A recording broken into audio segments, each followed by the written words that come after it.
Bonjour Christine Chimizou, vous êtes conservatrice générale du patrimoine, vous avez travaillé dans plusieurs grands musées français. Pourriez-vous nous expliquer un petit peu comment vous en êtes venue à vous intéresser à la céramique? Bien, de par mon parcours universitaire, je me suis d'abord intéressée à l'art d'Extrême-Orient et je me suis spécialisée sur le Japon et en particulier sur la fin du XVIe siècle, qui est une grande période et un âge d'or à la fois de la peinture mais également de la céramique. C'est une période où les Japonais créent des pièces pour la cérémonie du thé, mais également ils empruntent et ils collectionnent des pièces de porcelaine chinoise ou de céramique chinoise. Et à la suite de cela, lorsque j'ai été nommé conservateur du musée Guimet, et bien sûr j'ai eu en main un certain nombre de porcelaines, de céramiques de tous ces pays.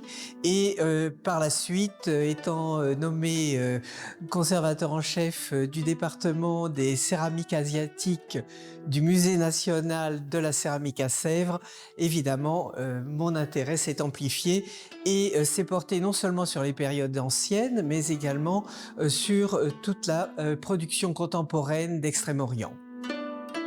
Pourriez-vous nous expliquer un petit peu en quoi consiste le travail de commissaire que vous effectuez aujourd'hui pour l'exposition Beming, Nouvelles perspectives au Centre de la céramique de Giroussens? Alors, le travail de commissariat consiste tout d'abord, de manière générale, à trouver une thématique, à créer, à rédiger un synopsis et ensuite de trouver les pièces qui s'accordent avec cette thématique.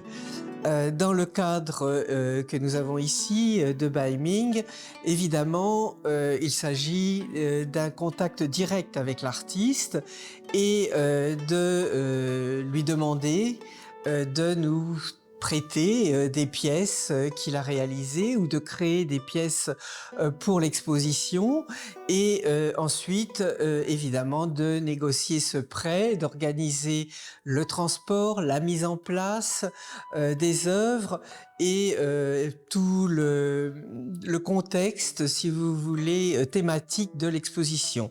Donc ici, la thématique repose évidemment sur ce que Baiming a créé, donc des porcelaines avec des thèmes en lien avec la philosophie chinoise du taoïsme, avec la nature, comme vous pourrez le voir.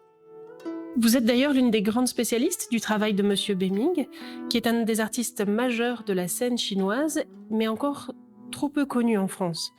Pourriez-vous nous parler un petit peu de lui, nous présenter en quelques phrases son parcours et son travail? Alors, Bai Ming est un artiste chinois qui est non seulement un céramiste, mais qui est également un peintre et assez récemment également un laqueur. Donc, il travaille tous ces différents matériaux. Depuis de très nombreuses années, il a commencé son travail à l'Académie des Beaux-Arts à Pékin, où il a été étudiant. Mais ce qui est très intéressant, c'est que c'est un artiste qui est né dans la région où se trouve Jindaejeon. Jindaejeon est la capitale mondiale de la porcelaine.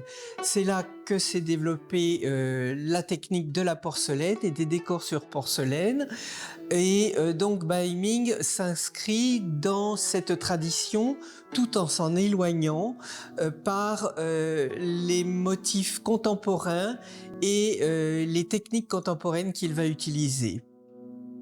Vous avez cité dans votre réponse le terme de laqueur. Nous avons parmi nos habitués des spécialistes, mais également des néophytes. Pourriez-vous nous expliquer ce qu'est un laqueur? Alors le travail du laqueur consiste à utiliser de la laque. La laque est une sève qui vient d'un arbre qui s'appelle le Rhus vernicifera. Et cette sève est un produit extrêmement nocif, toxique, et qui peut être manipulé que dans certaines conditions. Et cette sève peut être teintée ou laissée à l'état naturel, bien sûr après un processus de filtration. Et cette laque doit être appliquée dans certaines conditions. Par exemple, il lui faut, pour sécher, environ 25 degrés et il lui faut 80 à 85% d'humidité relative. Donc des conditions très particulières pour que la laque, la sève, puisse devenir sèche. Elle est appliquée sur différents matériaux, que ça soit du bois ou d'autres matériaux plus contemporains, même sur la porcelaine, ce qui a été fait par les Japonais au 19e siècle. Pourriez-vous me parler un petit peu des influences, des thèmes artistiques que l'on retrouve dans le travail de Monsieur Beiming? Vous les avez évoqués un peu plus tôt, mais est-ce que vous pourriez développer ces thèmes-là? Alors, Baiming est quelqu'un qui non seulement est un artiste, mais c'est un grand philosophe. Et il a lu tous les classiques chinois, donc anciens, ces livres qui remontent au VIe siècle avant notre ère, et il est baigné dans cette atmosphère du taoïsme, mais également du bouddhisme qui imprègne nombre de ses œuvres. C'est ainsi que, par exemple, le taoïsme est perceptible dans les décors qui sont presque figuratifs, de montagnes, de rochers, et ceci en rapport avec la croyance en des immortels taoïstes qui vivent au-delà des mers dans une montagne, une île montagneuse.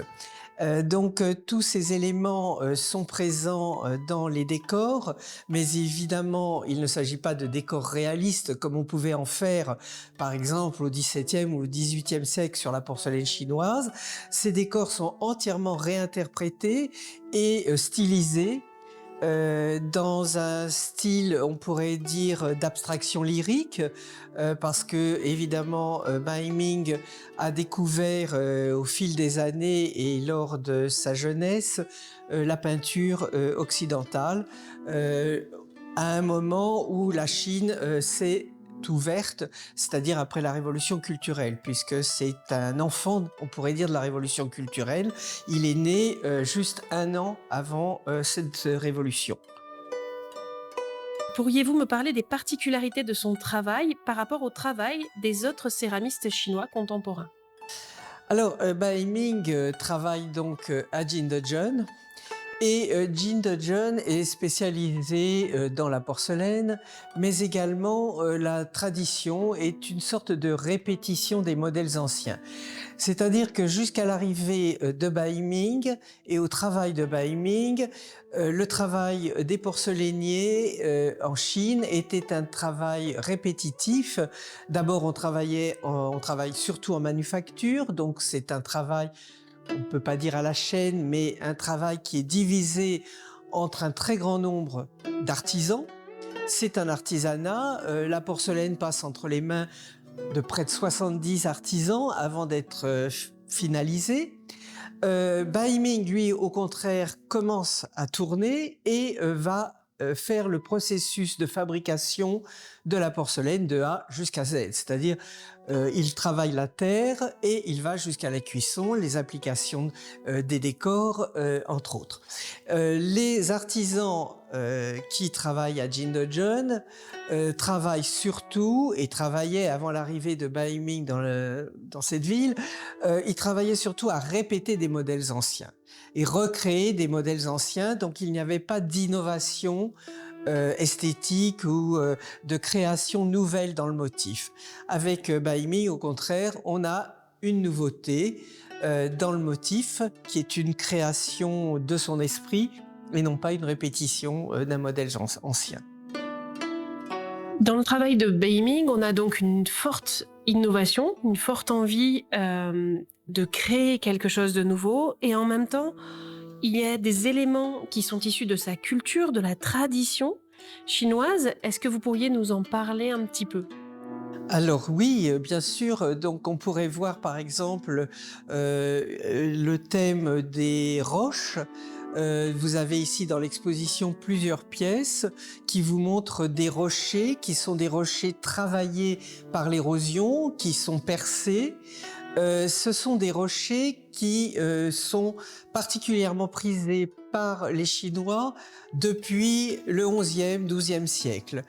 Ces rochers sont travaillés par l'érosion et ils proviennent d'un lac, le lac Tairou, dans le sud de la Chine. Et ils étaient collectionnés et ils ornaient les jardins des lettrés en Chine. Et donc cette thématique apparaît très souvent dans les décors et les formes de Bai Ming, puisqu'il le met en relation la porcelaine étant fabriquée à partir de ce que l'on appelle la pierre à porcelaine, donc un matériau qui est granitique, et ces pierres qui sont véritablement des rochers en pierre. Dans cette exposition, nous avons également 4 rouleaux ornés réalisés par Monsieur Bai Ming. Pourriez-vous nous en parler un petit peu? Oui, alors Bai Ming a été très marqué par une visite qu'il a faite aux grottes de Tunhuang. Alors les grottes de Tunhuang sont des grottes bouddhiques qui se trouvent sur la route de la soie. On pourrait dire à l'entrée de la route de la soie en allant jusqu'à Samarcande. Donc ces grottes ont été percées par des ermites, par des moines, et elles sont entièrement décorées de peintures qui datent entre le VIe siècle jusqu'au XVIIe siècle à peu près. Et dans ces grottes ont été découverts par un archéologue français d'ailleurs, Pelliot, Paul Pelliot, dans le début du XXe siècle, ont été découverts des rouleaux enluminés, des rouleaux de calligraphie. Et je pense que Bai Ming a été marqué par ces rouleaux, par cette production qui, au fil du temps, évidemment, s'est abîmée. Et en créant ces rouleaux en céramique, qui sont, comme vous le verrez, des rouleaux qui sont déformés, irréguliers, abîmés, il essaye de montrer combien les cultures, notre civilisation peut disparaître d'un jour à l'autre et être oubliée. Pour les visiteurs qui vont venir dans cette exposition, auriez-vous des conseils à leur donner pour mieux appréhender, pour bien regarder les œuvres qui les entourent? Alors, je pense que ce qui est important, c'est de venir dans cette exposition et de prendre le temps de regarder chaque pièce, car chaque pièce dégage une très forte émotion, à la fois de calme, de sérénité, avec cette présence du blanc qui occupe toute une partie de l'espace et de la surface de la pièce et qui est modulée par des oxydes de fer, de cuivre, de cobalt, donc qui donnent ces décors en bleu, en brun ou en rouge, et ce qui vous transporte. Et c'est ça, je pense, qui est très important, c'est de comprendre cette émotion qui peut se dégager du décor de ces pièces. Ces pièces sont, à mon avis, par excellence, l'expression du Tao, le taoïsme donc, et elles sont à la fois calme et sérénité, équilibre dans les formes, mais également elles sont aussi le mouvement dans le décor.